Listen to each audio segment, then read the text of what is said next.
Hello everyone and welcome back to another classic WoW video. Today we're going to be taking a look at the top 6 bosses from classic WoW. Classic raids were an interesting time.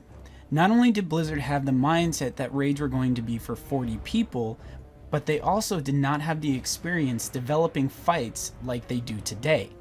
As the expansion progressed, it was clear to tell that Blizzard had been getting better with their mechanics for raids as they continued to get more complex.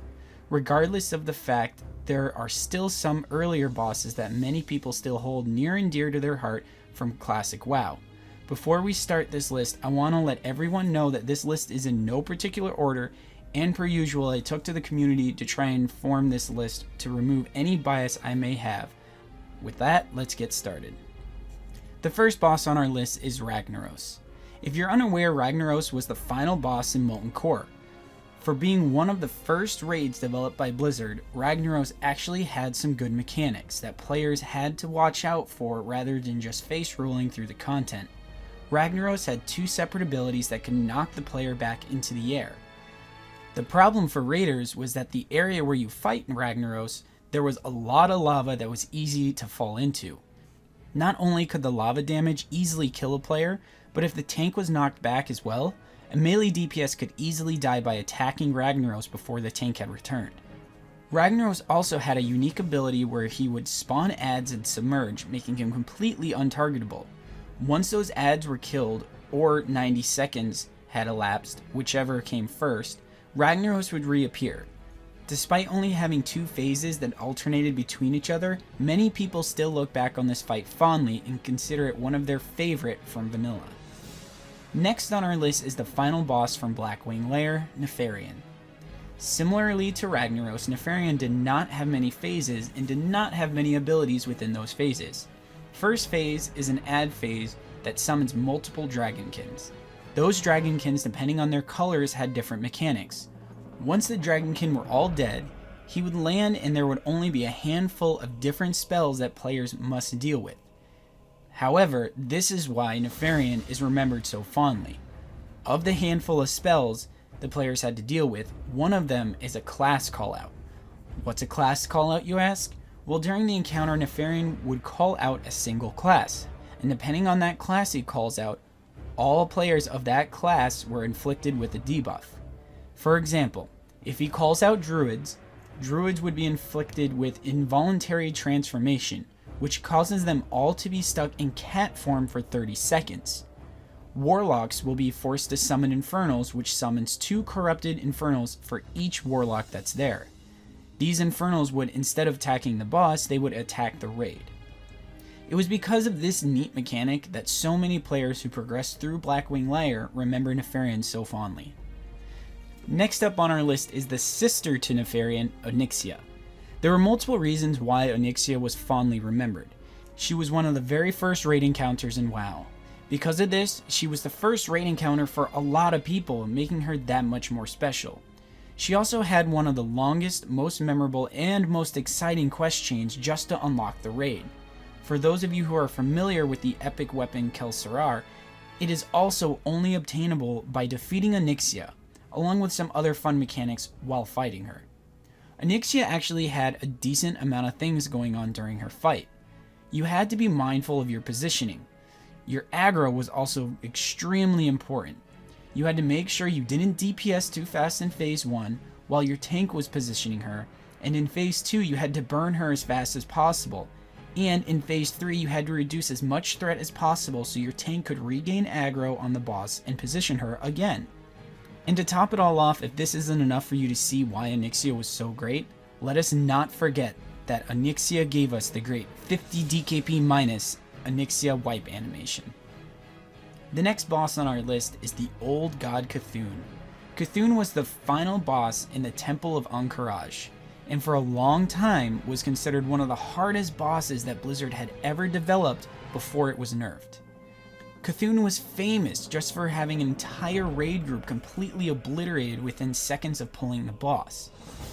Throughout the entirety of the raid, Cthun would actually whisper to you and say some pretty creepy stuff like, "You are already dead," or "Your heart will explode," While it is creepy, it was a very nice touch and made it a very unique experience. During the opening of Onyxia, players were working towards getting into the big raid, the big Temple of Onyxia, which is where Cthun was. So ultimately, they were working towards unlocking Cthun. And on top of that, the Gates event was something that was remembered widely by the masses and remembered being very, very popular, and a lot of people really enjoyed the experience. Taking those two things into account, it just makes Cthun that much more special for people who actually got to encounter him in the base game. Our last two bosses on this list both come from the final raid in Classic Naxxramas. Well, it would be easy to fill up this entire list with fights from Naxxramas like the Horseman or Gothic.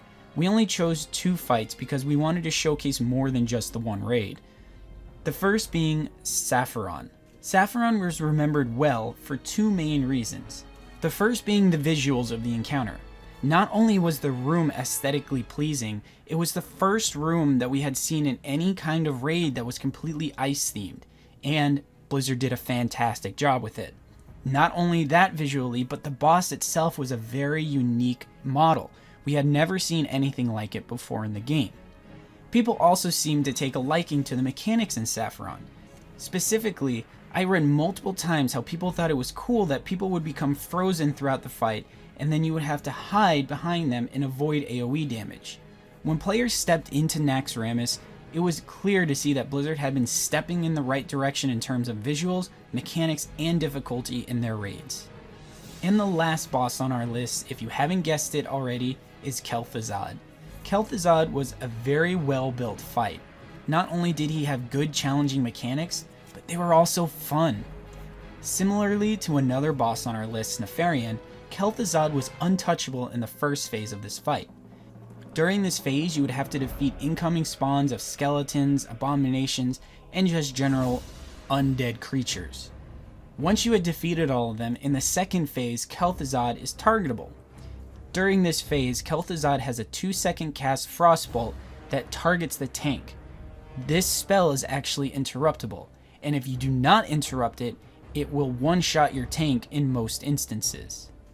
Positioning was also extremely important in this fight. You had to stand more than 10 yards apart from each other, or you would run the risk of getting hit by Frost Blast, which will ice block the player for 10 seconds and cause them to take 130% of their max HP and damage over 5 seconds.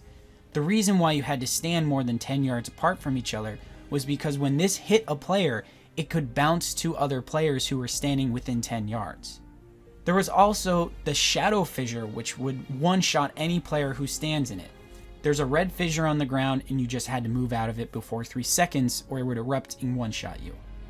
At 40% HP, Kel'Thuzad entered Phase 3, in which he would summon 5 Nerubian Crypt Lords, which all must be tanked by the off-tanks, while all the Phase 2 spells were still in effect. All of this made for a very challenging and fun boss fight. And if nothing else, it was remembered for being the final boss in the base game of World of Warcraft. And that's it. That's our list for most memorable bosses from Classic WoW. Now, we didn't get into any dungeons, and if you guys want to see a list of this but for dungeons, let us know down in the comments. And if you want to see more great content like this, make sure you head over to our channel and subscribe. Also, don't forget to check out ClassicWoW.live for some awesome content as well. As always, guys, thanks for watching, and I'll see you in the next one. Hey, it's Radit here. Don't forget to hit that like button and subscribe as well. It really helps out the channel. We put out multiple new videos each week and we appreciate all of your support. Thanks for watching, everyone, and cheers.